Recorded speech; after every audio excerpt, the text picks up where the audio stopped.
Sheriff David Clarke resigns from his post. See why he did it.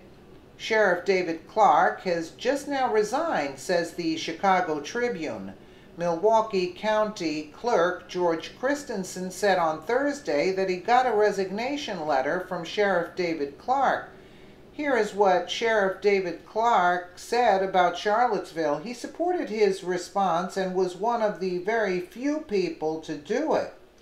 There is no explicitly named reason for David Clarke's resignation. His spokeswoman has not immediately responded by telephone messages and emails.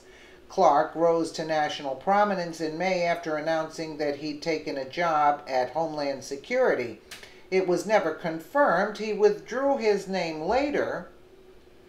Share this if you hope that Sheriff Clarke got a job at the Trump administration. He would do a wonderful job helping to bring law and order to this country. What do you think? Yes, well, we totally do agree, but let's just take a listen to Sheriff Clarke on Charlottesville. Joining us with reaction, Salem radio nationally syndicated host Larry Elder, Milwaukee County Sheriff David Clarke, Fox News contributor DeRoy Murdoch. Sheriff Clarke, we'll start with you. Anything I'm saying here that's wrong? No, I'm spot on, Sean. You know, the liberal media couldn't control themselves. They couldn't resist the opportunity to somehow turn this on President Trump. I was proud of the original statement. He knows, the president, you have to be measured, you have to be calm. You want to calm the waters, you want to be thoughtful in your initial statement because it's early on and you don't have all the facts and you don't want to speak out of hand. Then over the weekend, as he learned more facts, he came out today and reiterated what he said and even some more forceful terms. I was proud of the way he handled that, but again, you know, they took this ugly situation. There's no winners in Charlottesville. It was hate versus hate. You had the neo-Nazis, you had Antifa, you had Black Lives Matter clashing. There's just no winners there, but every time one of these situations happens, you know, you see the worst of people sometimes. I think we saw it out of the left. Larry Elder, we've known each other for going back a couple of decades now. Right. You have taken a lot of heat over a very long, successful career for pointing out a lot of the things I tried to mention in this monologue. Right.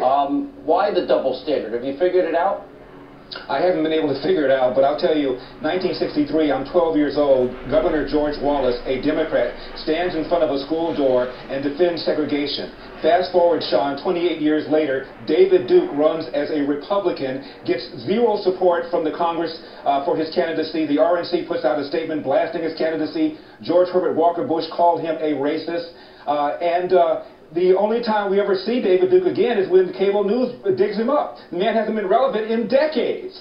And the reason for all of this attention, the reason the media is covering this thing like it's a Super Bowl, is because of this narrative that Donald Trump blatantly reached out to white racists to get elected. If that's the case, how is it that he got less percentage of white voters than Mitt Romney did, a greater percentage of minority voters, blacks, Hispanics, and Asians than Mitt Romney did? The blacks, Hispanics, and Asians were too stupid to realize they were joining a movement with a bunch of white racists, and the white racists were too stupid to realize they were joining a movement with a bunch of people of color that they don't like.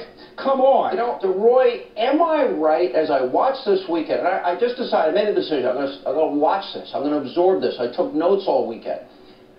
I saw a media hit a new low, and it's like it happens, and they just wanted politically to bludgeon, politically I'm speaking, this president, and tie him to this in spite of what he said historically, which they've never played, and in spite of what he said earlier this weekend. I think you're absolutely right. Here's a name you may not have heard very much throughout this controversy, James Alex Fields Jr. He is the neo-Nazi who allegedly, because he's innocent until proven guilty in court, allegedly drove that car, ran into those people, killed a woman named Heather Heyer, a young woman of age 32, and I believe hit another 19 people who were injured, some of them very seriously. He's the one responsible for this mayhem, and yet the whole weekend it sounded as if Donald Trump were the person driving that car smacking into those people. I think he probably could have avoided a lot of this controversy if he'd come out harder earlier on this, but nonetheless, you've seen exactly as you say, Sean, the media and a lot of enemies of President Trump trying to blame him for all of this rather than putting the blame where it belongs, which is on a neo-Nazi driving a car into a pile of protesters. All right, stay right there. More with Sheriff Clarke, more Larry Elder. Very intelligent people. Let me know what you guys think in the comments below, and again, thank you so much for watching.